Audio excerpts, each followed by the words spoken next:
Hey everybody, this is a chapter from Peter Beilharz, Trotskyism, and the Transition to Socialism. I don't know how much of this book I'm going to read, so I'm just going to put each section up as as a standalone piece.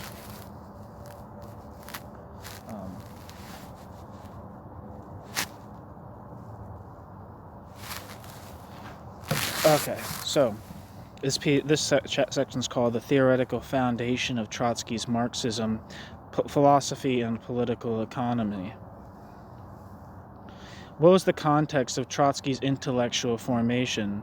How did the culture of the Second International frame his later thinking?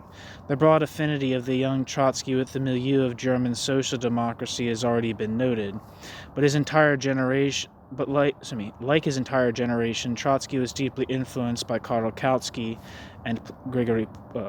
Is it Grigory or Georgy Petrov? It's embarrassing.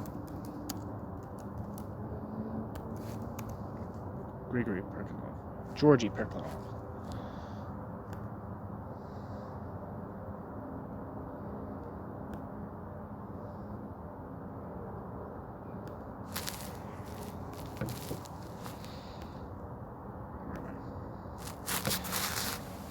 As Trotsky reminisces in his 1929, quote, attempt at an autobiography, end quote, quote, it was in my cell, bracket, at the turn of the century, end bracket, that I read with delight two well-known essays by an old Hegelian Marxist, Antonio Labriola.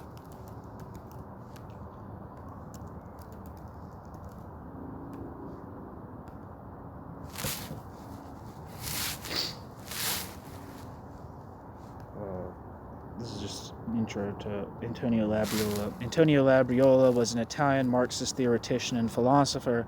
Although an academic philosopher and never an active member of any Marxist political party, Antonio Labriola's thought exerted influence on many political theorists in Italy during the early 20th century, including the founder of the Italian Liberal Party, Benedetto Croce, as well as the leaders of the Italian Communist Party, Antonio Gramsci and Amedeo Bordiga.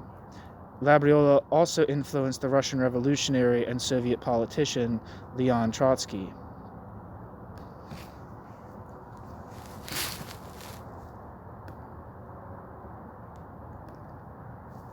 Okay, back to the quote, Trotsky quote. Labriola had mastered the materialist dialectics, if not in politics, in which he was helpless, at least in the philosophy of history. The brilliant dilettantism of his exposition actually concealed a very profound insight. Antonio Labriola made short work of the theory of multiple factors which are supposed to dwell on the Olympus of history and rule our fates from there. ... Although 30 years have gone by since I read Antonio Labriola's essays, the general trend of his argument is still firmly entrenched in my memory, together with his continuous refrain of, quote, ideas do not drop from the sky, end quote.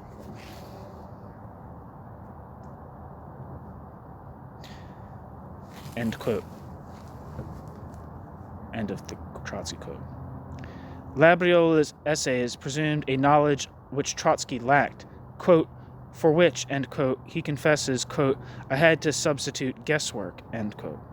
The guesswork was later compounded by combination with the arguments of the more orthodox representatives of the Second International. Quote, in the writings of Marx, Engels, Plekhanov, and Mehring, I later found confirmation of what in prison seemed to me only a guess needing verification and theoretical justification.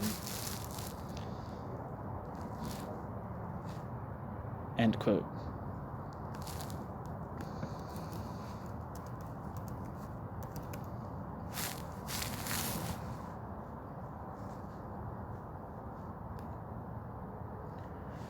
Franz Mehring was a German communist historian, literary and art critic, philosopher, and revolutionary socialist politician. He was a senior member of the Spartacus League during the German Revolution of 1918 to 1919. Mehring shared the economism and penchant for gynecological metaphor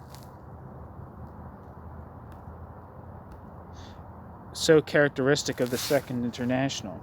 His work rests on the classic view in which history is a process marching onward to inevitable proletarian victory. Labriola is a more interesting case. Labriola's philosophical views were rather uniquely sophisticated in the largely dogmatic milieu of classical Marxism. More, his views are interesting because they provide not proof for, but rather refutation of, Trotsky's own positions. Labriola was an opponent of the monism dominant in the Second International. Labriola's was a novel view, which questioned the orthodox dualisms of material/ideal, base/superstructure, and consequently also questioned the Jacobin dualism of good and evil, God and despot, optimism and pessimism. Far from supporting the theoretical edifice which Trotsky was constructing, Labriola criticizes the entire problematic which would turn history into a moral play by substituting a teleological philosophy of history for an understanding of history itself. Trotsky's understanding of Labriola appears in fact to identify positively with positions put by Lafargue. Lafargue was a far less sensitive thinker than Labriola. Lafargue was given to eclecticism and often to self-contradiction. It was Lafargue and not Labriola who popularized the slogan of the, quote, right to be lazy, end quote, with which Trotsky seems to associate Labriola. Certainly it was Lafargue rather than Labriola who shared with Trotsky the misanthropology of the, quote, lazy animal, end quote, while the glimpses of utopia in Trotsky's work are also reminiscent of Lafargue's conceptions. What then was Trotsky's relation to the Pope and Cardinal of classical Marxism? Paul Lafargue, if you don't know, was Karl Marx's son-in-law. I'm just going to read his thing here. Paul Lafargue was a Cuban-born French revolutionary Marxist socialist, political writer, economist, journalist, literary critic, and activist. Lafargue was Karl Marx's son-in-law, having married his second daughter, Laura. His best-known work is The Right to be Lazy. Born in Cuba to French and Saint Dominican Creole parents, Lafargue spent most of his life in France, with periods in England and Spain. At the age of 69, he and 66-year-old Laura died together by a suicide pact. Lafargue was the subject of a famous quotation by Karl Marx. Soon before Marx died in 1883, he wrote a letter to Lafargue and the French Workers' Party organizer, Jules Gued, both of whom already claimed to represent, quote, Marxist, end quote, principles. Marx accused them of, quote, revolutionary phrase-mongering, end quote, and of denying the value of reformist struggles. This exchange is the source of Marx's remark, reported by Friedrich Engels, "If one thing is certain, I am not a Marxist." So, that's Lafargue. Though Trotsky wrote little by way of the direct commentary on their philosophical views, a number of fundamental affinities are evident. Trotsky shared with Kautsky the dominant conception of R. It says R/evolution, so revolution/evolution, and its peculiarly Darwinistic variant. Kautsky had also done much to popularize the notion that ethics was a subsidiary and inconsequential matter. Marxists, after all, possessed science.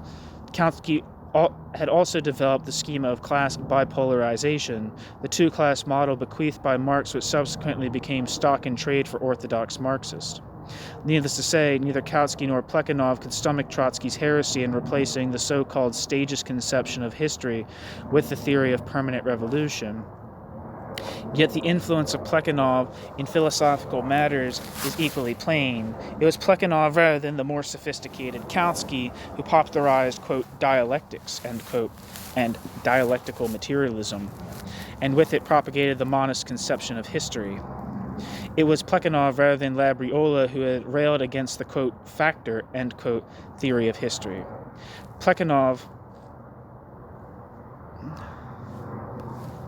Is that something that I don't know about?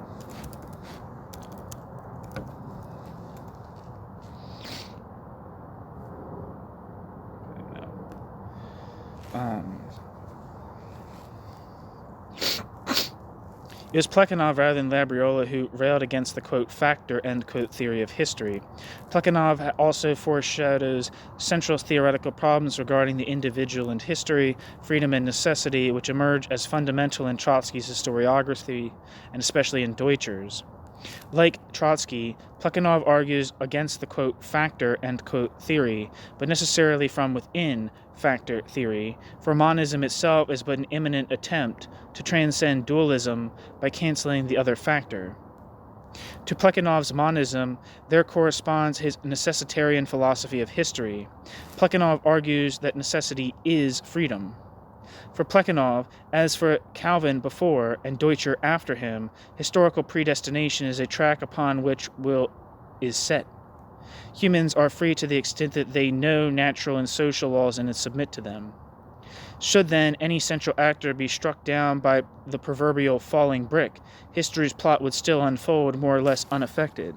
More than Kautsky, then, Plekhanov develops the language of necessity central to Jacobinism and to the Trotskyist tradition. Morality is made effectively redundant, prostrate before the laws of nature or society. One simply submits, if not to the party, then at least to history. Squeezed out by the nomological weight of history, value freedom issues in the end of value.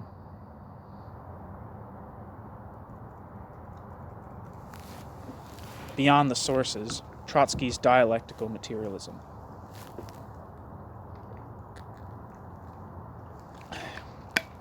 If Trotsky wrote little directly on philosophical matters before October, the subsequent period was to be no more edifying. We can, however, still read Trotsky's positions through his texts. For Trotsky did in the later period engage two major polemics on philosophy, and it is surely significant that he refused to discuss philosophy other than polemically. We have already noted Trotsky's contempt for questions of morality, his presupposition that the party is the proper arbiter of matters public. The later Trotsky regards morality in general as pre-Marxist and therefore obsolete. It is a straightforward matter. There are their morals and ours. The Kantian categorical and comparative is dismissed as shell without content. Here Trotsky follows Engels in presuming that, in the dualistic terms of positivism, science replaces philosophy. Morality is then replaced by science, passed on by history to the party, and, in defensive Marxism, to its leaders.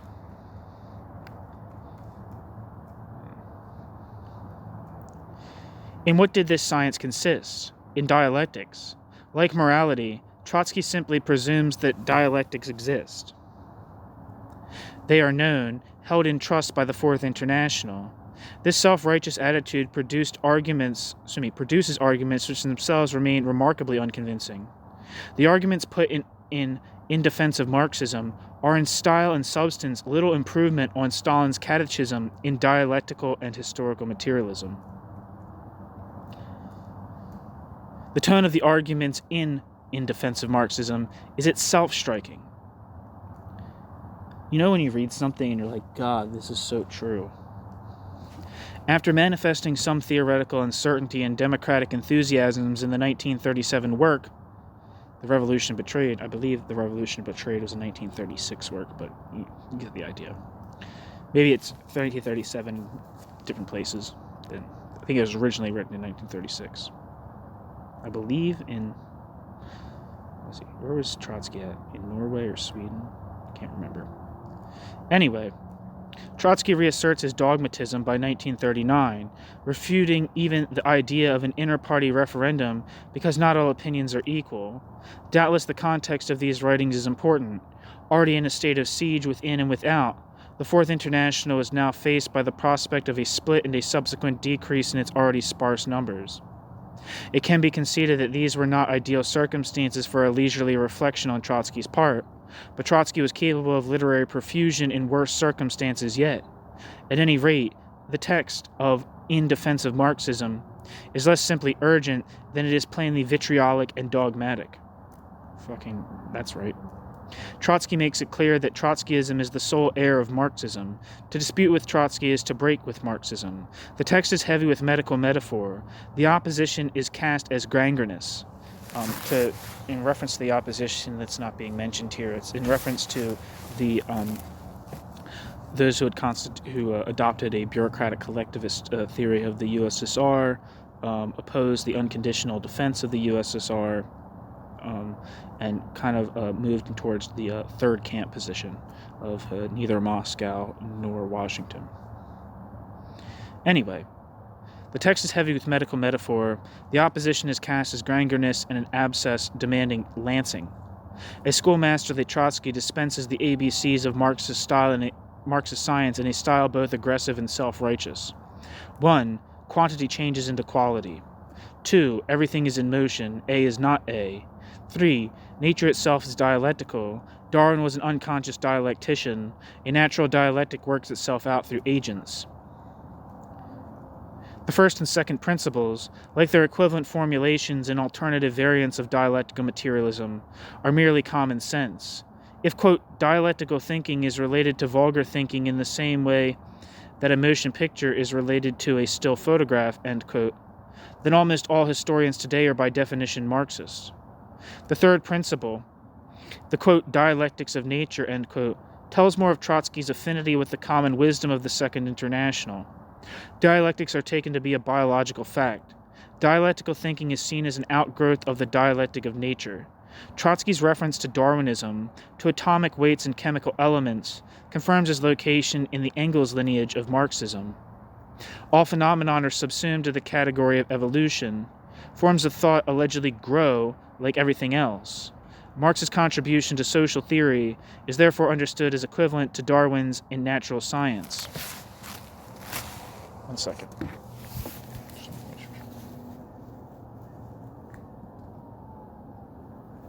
Okay, I am recording. I had this panic that I wasn't recording. This definition places Marx with Lewis Henry Morgan in accordance with the Second International wisdom. Marx's achievement is recast as the discovery of a form of classification. That is, Marx's practice and method are presumed to be identical to those of natural science.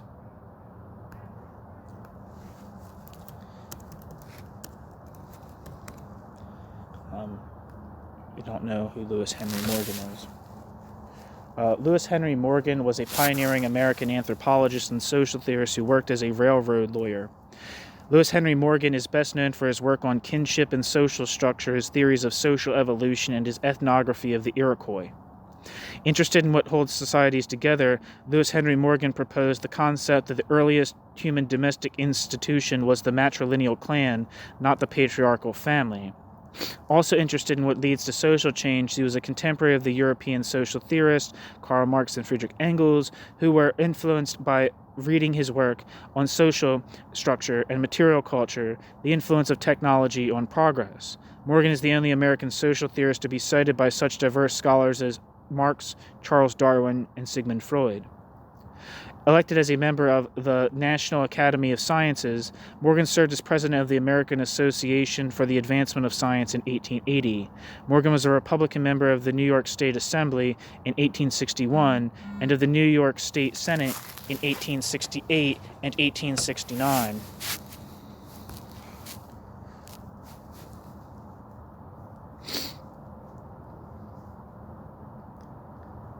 Okay, so where am I? That's who Lewis Henry Morgan is.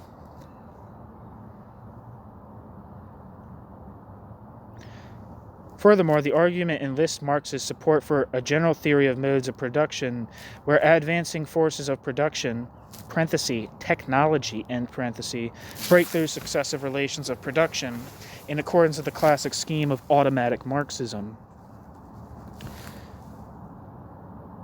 Far from possessing the, quote, scientific, end quote, status which Trotsky attaches to it, this philosophy of history can solve the problems of humanity only with the device of teleology and guarantee. In Trotsky, a quasi-religious faith in the inevitability of socialism provides the motor force for dialectics. Laws of motion, in Trotsky, function as the force of progress. According to Trotsky, this position is both Aristotelian, formal, and Hegelian, dialectical. Both the peasant woman adding salt to soup and the fox in hunt or flight, quote, prove, end quote, Aristotelian and Hegelian logic, living these logics without other understanding them. Trotsky takes Hegel more seriously than he does Kant, but nowhere engages his thought systematically. Hegel is put to the most sophistic of ends, as when Trotsky justifies terror with reference to the principle of contradiction. Hegel is also fundamental to Trotsky's philosophy of history, as will be seen later. With specific reference to philosophical premises, it can be argued that Trotsky vacillates between the dualistic categories form and content, appearance and essence, as circumstance necessitates. It is this vacillation which explains how it is that while, say, the premises of the theory of permanent revolution are essentialist and economistic, Trotsky's method can also be formalistic, as it is in his analysis of the USSR. Whatever the limitations of Shachtman's own position in the inter-party debate, the victim whom Trotsky called, quote, gangrenous, end quote, at least perceived the relation between formalistic logic and its conclusions in Trotsky's characterization of the USSR, where socialistic legal forms allegedly determine the socialist content of society. In Trotsky, preordained definitions establish conclusions in advance. Trotsky warns dogmatically that political conclusions cannot be made empirically. Trotsky's arguments are typically presented in formal style. If A, B, then C. A is asserted and beyond discussion. It usually has its source in evolutionist common sense. This indicates a fundamental limit in Trotsky's politics. The necessity of the syllogism denies the very contingency which is the stuff of politics. Finally, Trotsky's philosophical self-certainty seems to produce an instrumental attitude to theory, which is seen as a toolbox or surgical kit held in the exclusive possession of those who, whether by birth or by choice, have taken the proletarian road. Here Trotsky reintroduces the junction between class morality and class philosophy, the position traditionally associated with Stalinism, which can be traced back to Jacobinism. There are only two classes and therefore only two moralities. As more generally with the revolutionary tradition, any, quote, third way, end quote, must by definition be a petty bourgeois way. In seeking an attitude of, quote, revolutionary skepticism, end quote, towards theory and towards the basic premises of Marxism, Dwight MacDonald revealed himself to Trotsky as no less than a traitor. Trotsky cast his opponents in their morals and ours as religious zealots. Peasants as another, quote, third class, end quote, are always presumed to approximate to the petty bourgeoisie. By nature they are untrustworthy and vacillating. Whatever the differences between Trotsky and Stalin, there is a clear identity in Trotsky and Stalin's attitude to theory as the direct reflection of objective class origin. The good worker, instinctively socialist, is naturally free of petty bourgeois filth. Clearly there is continuity between the earlier and later Trotsky in this metaphysical premise of a morally superior proletariat. Political and moral problems are simply brushed aside by reference to the alleged class origins of the opponent. Ironically, then, while Trotsky lacks an elaborated morality, his view of history and humanity is saturated with Jacobin moralism. This deficit and this deficit's overcompensation are the root of Trotsky's inability to move beyond the status of the loyal oppositionist, even when the regime he defends has a price on his head.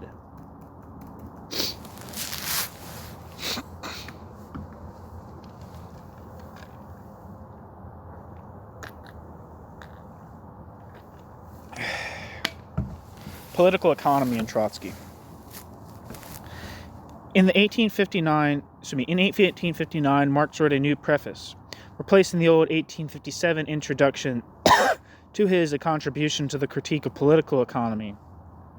These few pages, perhaps less, few paragraphs, were to determine the physiognomy of subsequent traditions of Marxism until the rise of Western Marxism and the Frankfurt School.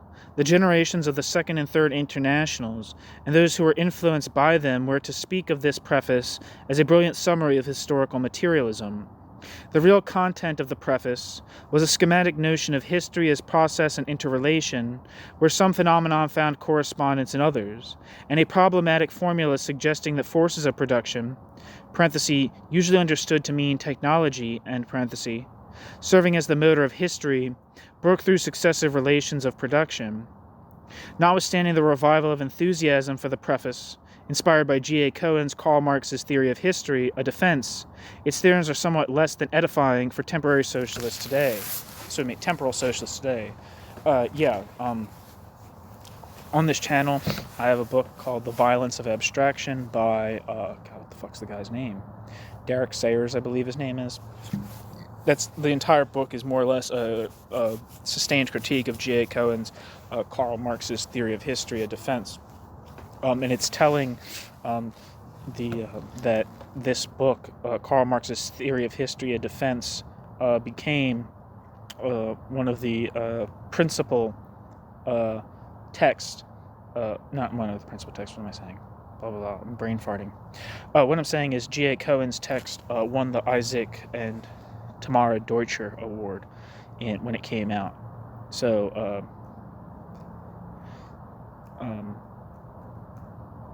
to kind of articulate, like, it kind of shows like the politics of that prize, and also kind of the assumptions that were still present in at least a prominent section of Marxist theorists when it came out. I believe it came out in like 78 or 79, maybe early 80s. I'm not sure.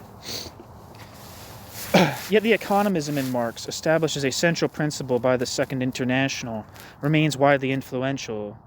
Even if it is strategically useless, Marxists are more at home with their text than with politics. Trotskyism again is centrally complicit in this saga, for Trotsky retained and developed the forces relations theorem in the theory of permanent revolution. In common again with the Second International, Trotsky viewed Capital as a book about surplus value, exploitation and capitalist collapse, burdened with the, quote, mysteries of dialectics, end quote, and the, quote, Hegelian triad, end quote. Bebel would, in Trotsky's judgment, have been a better expositor of these problems than the pedantic Dr. Marx.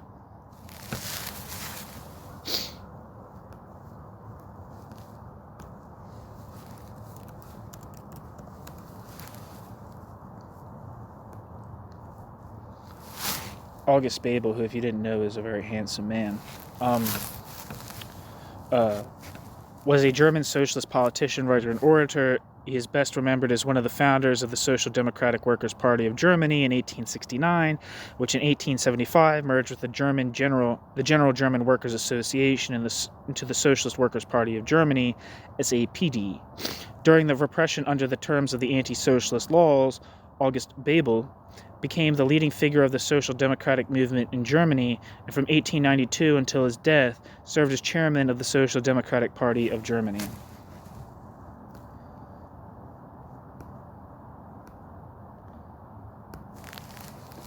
In political economy, as in philosophy, Trotsky wrote little systematic work and imbibed rather the general categories of the Second International. One of the few exceptions came in his preface to a special edition of the Living Thoughts of Karl Marx published in 1939. The text itself was organized by Otto Ruhle. The introduction by Trotsky has only a passing relation to the text itself. I believe there's photos of Otto Ruhle visiting Trotsky in the late 1930s. And Otto Ruhle, if you didn't know, was a prominent council communist. Trotsky introduces Marx as the best exponent of the labor theory of value. Marx is the Red Ricardo, a commonplace in fin de siècle, turn-of-the-century Marxism. Trotsky takes the 1859 schema to be Marx's special message, where Trotsky refers to Capital. It is to its apocalyptical penultimate chapter. The case is simple. If only the useless intellectuals could understand, socialism is inevitable. Trotsky's arguments here explain what he would have called the, quote, ABCs of political economy and their predictive character. Trotsky polemicizes against Zombart and monopoly capital while avoiding the anomalies and controversies internal to Marxist economics. Werner Zombart. Who he's referring to.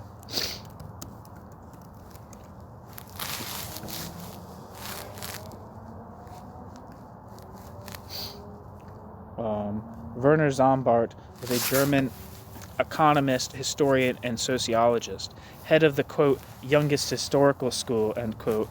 Werner Zombart was one of the leading continental European social scientists during the first quarter of the 20th century. The term late capitalism is accredited to Werner Zombart. The concept of creative destruction associated with capitalism is also of Werner Zombart's coinage. Werner Zombart's magnum opus was Der moderne Kapitalismus, It was published in 3 volumes from 1902 through 1927. In Kapitalismus, Werner Sombart described 4 stages in the development of capitalism from capitalism's earliest iteration as it evolved out of feudalism, which he called proto-capitalism, to early, high, and finally late capitalism, Spätkapitalismus, in the post-World War I period.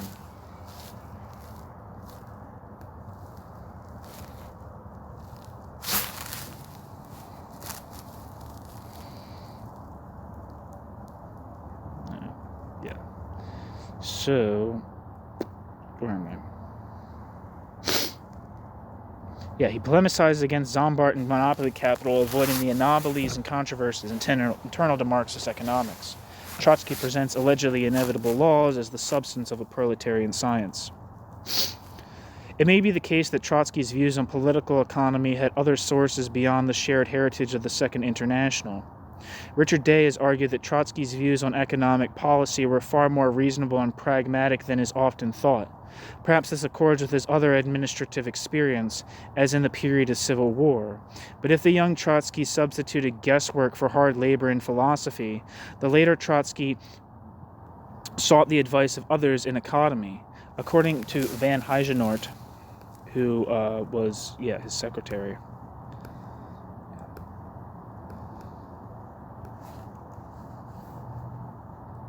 Jean van Heijenoort was a historian of mathematical logic.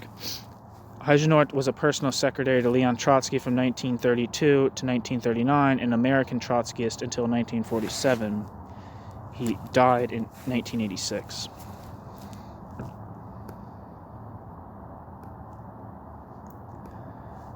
So according to Van Heijenoort, Trotsky's secretary in exile, the only person with whom Trotsky ever contemplated a literary collaboration were economists. Field, a Trotskyist and Wall Street economist in Principio, Fritz Sternberg, who despite substantial differences with Trotsky, was intended to write the economic section of the New International's program. In Saint Pelé, Rula, a sometime council communist in Mexico. Van Heijenoort reads this as suggesting a lack of confidence on Trotsky's part in his command of economics. The idea is a provocative one, more given his earlier reliance on Rakovsky and Preobrazhensky.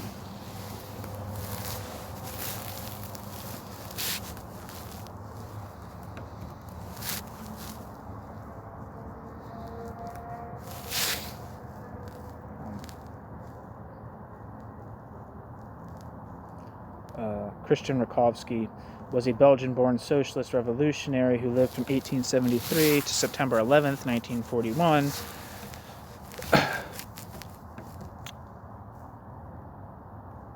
A revolutionary, Bolshevik politician and Soviet diplomat and statesman, he was also noted as a journalist, physician, and essayist. Rakovsky's political career took him through the Balkans and into France and Imperial Russia for part of his life.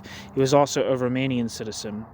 A lifelong collaborator of Leon Trotsky, Christian Rakovsky was a prominent activist of the Second International, involved in politics with the Bulgarian Workers' Social Democratic Party, Romanian Social Democratic Party, and the Russian Social Democratic Labor Party. Christian Rakovsky was expelled at different times from various countries as a result of his activities, and during World War I became a founding member of the revolutionary Balkan Social Democratic Labor Federation, while helping to organize the Simmerwald Conference. Imprisoned by Romanian authorities, he made his way to Russia, where he joined the Bolshevik Party after the October Revolution and unsuccessfully attempted to generate a communist revolution in the Kingdom of Romania.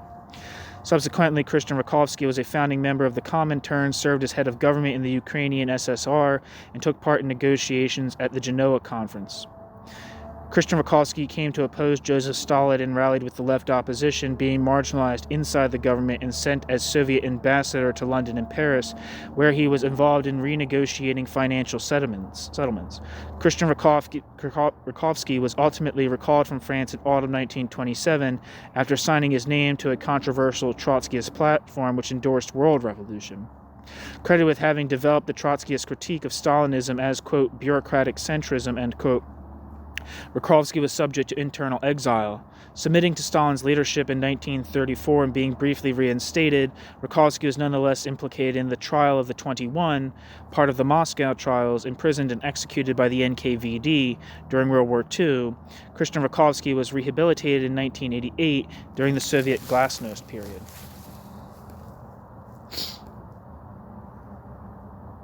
So yeah.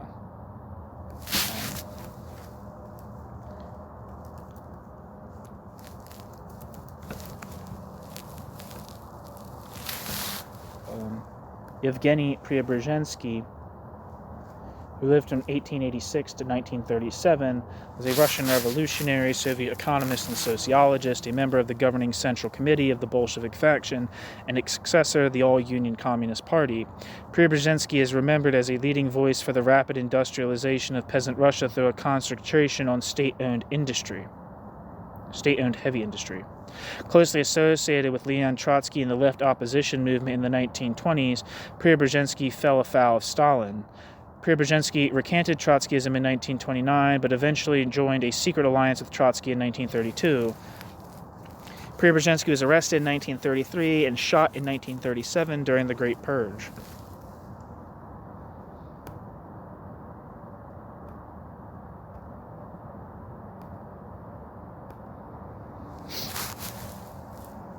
In light of this situation, our analysis here can only be further extended through the examination of specific economic themes in Trotsky's work: the theory of permanent revolution, the cyclical nature of economy, the question of Americanism, and class are cases in point.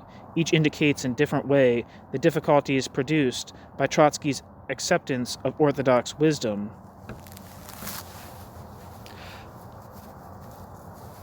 Trotsky's practice of political economy. The theory of permanent revolution. The theory of permanent revolution is the keystone of Trotsky's economic and political theory. As Knai Paz shows, and I have a piece about by Knai Paz from his book, The Social and Political Thought of Leon Trotsky, on the channel. It's about Trotsky's assessment of Stalinism. As Knai Paz shows, the theory itself was more or less completely formulated by Trotsky already in 1905. The crucial modification later is the addition of the Revolutionary Party as the midwife, nay, surgeon of the revolution. The theory itself has two parts. The first new axiom of Trotskyism is that bourgeois revolutions become, in the 20th century, impossible. Bourgeois revolutions may be initiated as bourgeois revolutions, but can only result in proletarian revolution. The second new axiom is that, because international capital breaks through the relations of the nation-state, revolution also becomes necessarily international. This dual telescoping process, presumed by Trotsky to be everywhere underway, is clearly economistic, presuming that economic developments determine the political, and is also universalistic, presuming that world developments determine the national and cultural. As capitalist civilization slides into the 21st century, it can only be observed that Trotsky's conclusions, if not his premises, were hopelessly wide of the mark. Trotsky's sensitivity to the problem of the world system was, however, acute, and he has taken on the role of internationalist par excellence. But as Trotsky explains, for him, quote, internationalism is no abstract principle but a theoretical and political reflection of the character of the world economy, of the world development of productive forces and the world scale of class struggle, ... Marxism takes its point of departure from world economy, not as a sum of national parts, but as a mighty and independent reality, ... The national state, ... has long ago outlived itself and, ... has turned into a brake upon the development of the productive forces. National capitalism cannot be even understood, let alone reconstructed, except as part of world economy, end quote. However, Trotsky's understanding of the developing internationalization of capital is also projected onto socialist struggle. This process has, for Trotsky, prepared world economy as a whole for socialist transformation. The internationalization of capitalist economy is taken to indicate a corrective internationalization of national politics, leaving the world as such ripe for socialist revolution.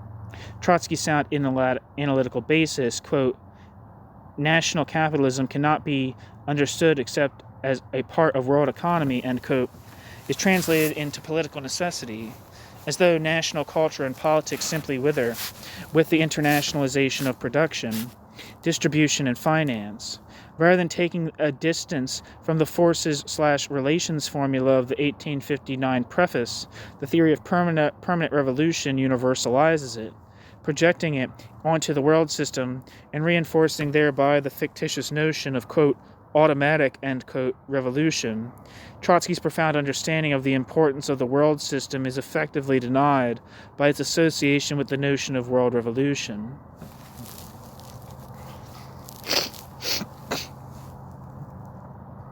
The cyclical nature of economy. In contemporary scholarship, the question of the world system is intimately bound up with that of the cyclical nature of its development. The central early theorist in this connection was N.D. Kondratiev, one of the earliest proponents of the idea that 50-year-long cycles were a fundamental principle of capitalist production.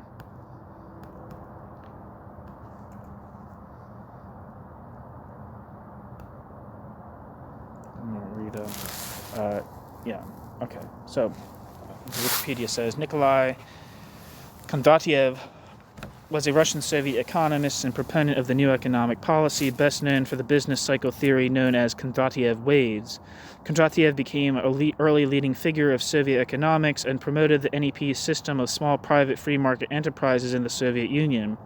Kondratiev's theory that Western capitalist economies have long-term 50 to 60-year cycles of boom followed by depression gained recognition inside and outside the Soviet Union. Kondratiev was condemned and imprisoned in 1930 but continued to publish works until his execution during the Great Purge in 1938.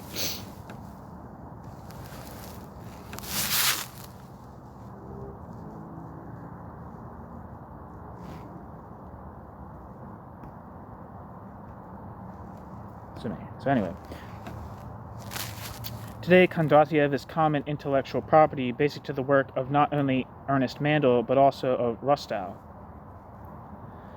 The situation was different in Trotsky's time. Kondratiev wrote in the early 1920s, and Trotsky did not hesitate to contest Kondratiev's arguments about capitalist equilibrium. Kondratiev explained the 1920-21 economic crisis as, quote, as a, quote, normal, end quote, crisis, a crisis functional to capital and liquidating its internal disparities and establishing a new equilibrium. The capitalist crisis therefore signaled a downturn prior to the next protracted upturn. Trotsky distinguished himself both from Kondratiev and from many other Bolsheviks by denying both the restoration of capitalist equilibrium and the contending argument, which anticipated imminent collapse. Instead, Trotsky anticipated the restoration of equilibrium at such a depressed level as would incur prolonged and bloody decay. The central difference between Kondratiev and Trotsky was that between Kondratiev's, quote, smooth, end quote, developmental trends and Trotsky's preference for broken, fragmented developments, epochs, or periods, in keeping with the principle of uneven development. As Day has it, quote, Kondratiev treated Trotsky's, quote, external conditions, end quote, as passive manifestations of the long cycle itself, rather than as shocks to the capitalist system emanating from without, end quote. Trotsky's protest against Kondratiev is at best methodological. Trotsky seems to be denying the possibility of definite explanation in the analysis of current history. But the analytic void thus created cannot be filled simply by writing history after the fact. Cycles, for Trotsky, derive from the developing productive forces. Again, the positive critical perspective is followed by mere intuition. Quote, history is explained by the development of productive forces, end quote, which can be separated out as prime mover. Trotsky must reject Kondratiev's long cycles because Kondratiev's long cycles violate his own philosophy of history. Trotsky's perspective is that of a socialist telos, while Kondratiev's is implicitly one of capitalist repetition. Rather than pursue a specific analysis of history using critical categories, Trotsky pits the principle of repetition against his own socialist telos. Trotsky exposes notions of stasis or repetition, but substitutes for them notions of necessary progress. Desire again overrides Trotsky's earlier sensitivity to the principle of uneven development, Once more, the spiritual staircase of the 1859 preface guarantees the future of socialism. The question of Americanism.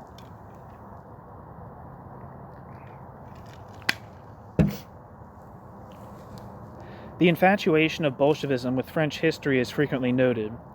Less often observed is the infatuation with American technology, or Amerikansky tempo. For Trotsky, the refutation of Kondratyev's general theory of cycles was already apparent in the decline of Europe and the rise of American capital.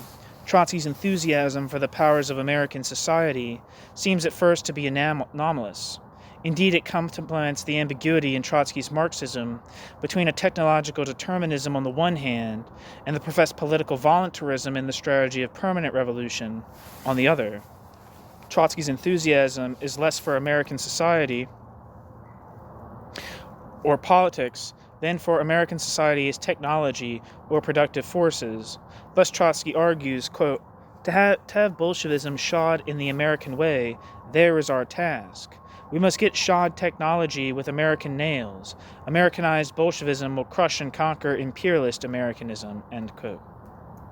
And again, quote, Soviet forms of property on a basis of the most modern achievements of American technique transplanted into all branches of economic life, that would indeed be the first stage of socialism, end quote.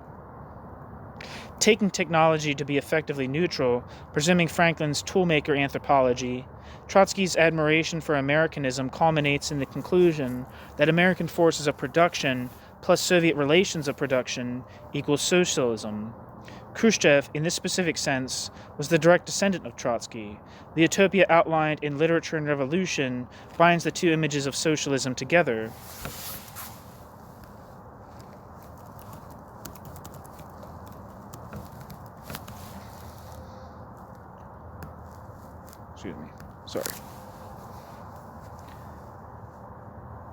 Khrushchev's harebrained agricultural schemes meet the superindustrializer Commissar Trotsky's fantasies of carving up Mont Blanc, reviving Atlantis, remaking both nature and society, Amerikansky tempo, with a Bolshevik twist.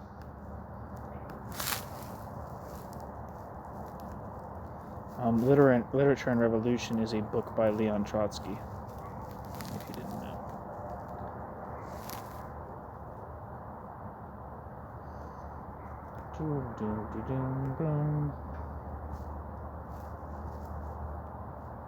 The problem of class. Marxism has long been hamstrung by dual theories of class.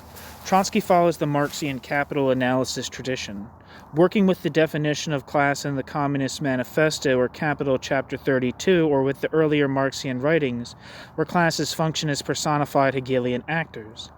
Classes function predominantly as historic agents in Trotsky. In any particular epoch, there is a class of progress and a class of reaction. Minor classes, like the petty bourgeoisie, being doomed to decline. The vision of history implicit in this view of class is that of a moral play. There are only two classes, good and bad, ... In certain texts, such as the New Communist Manifesto, and the introduction to the Afrikaans translation of the Marx-Engels Manifesto, Trotsky portrays class in the traditional simplistic terms of two opposed camps. Trotsky accepts the wisdom of the Second International as enshrined in the Erfurt Program and the Manifesto. The middle class lacks historic vocation and is therefore doomed. Elsewhere, the proletariat is treated as a quasi-mythical character. The proletariat is treated as a quasi-mythical character, as in 1905, the book 1905. This mass instinctual actor is finally transformed by the post-October substitution of the party for the proletariat. Thereafter, the proletariat is conceivable only as a class whose historic interests are imbued in the workers' party/state. This remains the premise until, facing Stalinism, Trotsky tentatively disentangles his earlier integration of party and class. Trotsky is not alone in giving insufficient consideration to class theory. The point of criticism is therefore only that an intellectual of Trotsky's caliber should have been capable of a more balanced and systematic approach to the treatment of the problem of class. Certainly others, like Gramsci, did better at understanding the permanence of third classes and national cultural configurations. Trotsky, in comparison, did not approach the problem of class and its specificity from either the theoretical or the historical perspective. Trotsky avoids both crucial problems, the analytical question of relation to mode of production or organization, and the separate problem of self-constitution of classes.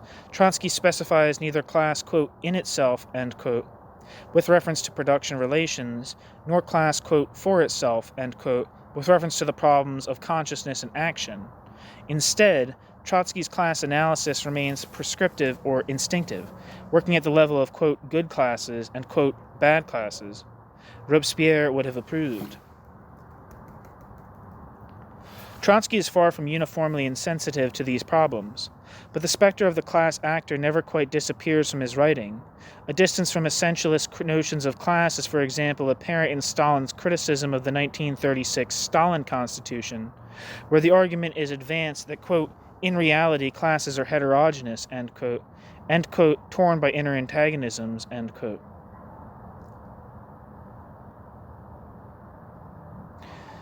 Trotsky nevertheless maintains that the proletariat is still, quote, the least heterogeneous class of capitalist society, end quote. By the time of writing the transitional program of 1938, the proletariat is again perceived to be racked by a deep disquiet.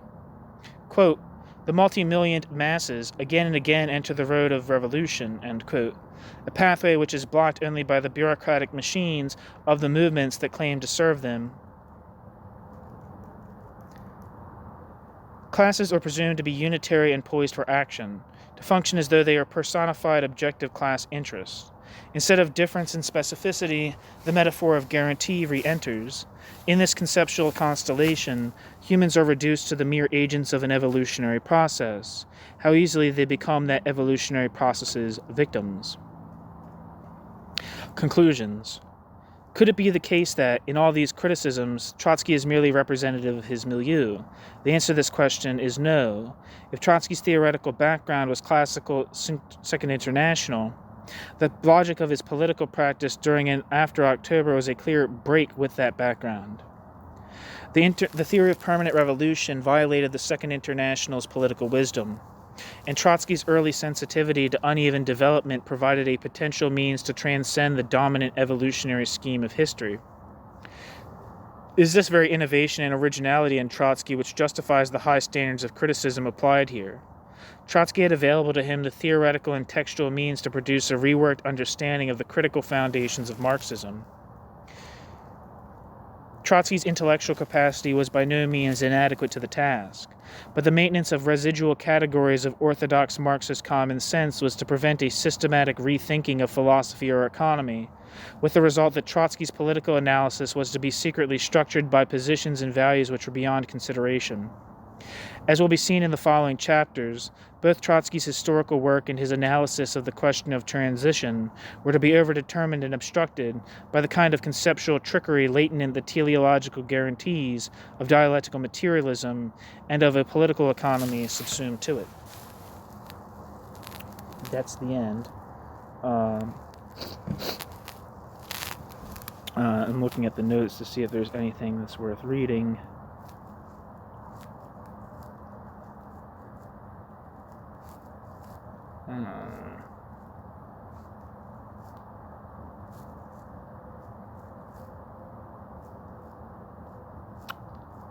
Just some citations from Plekhanov's and Trotsky.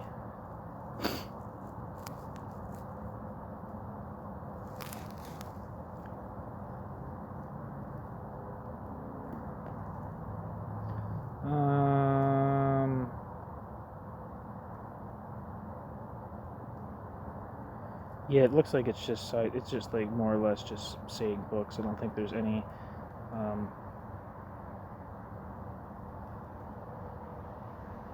anything particularly too insightful here.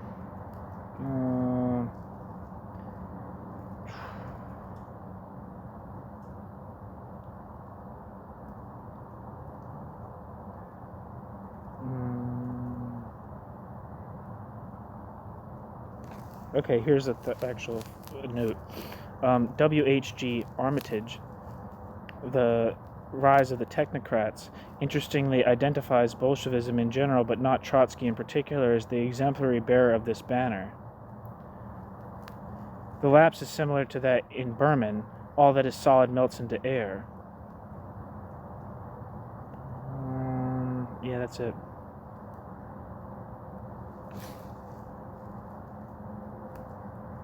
All right, thanks for listening.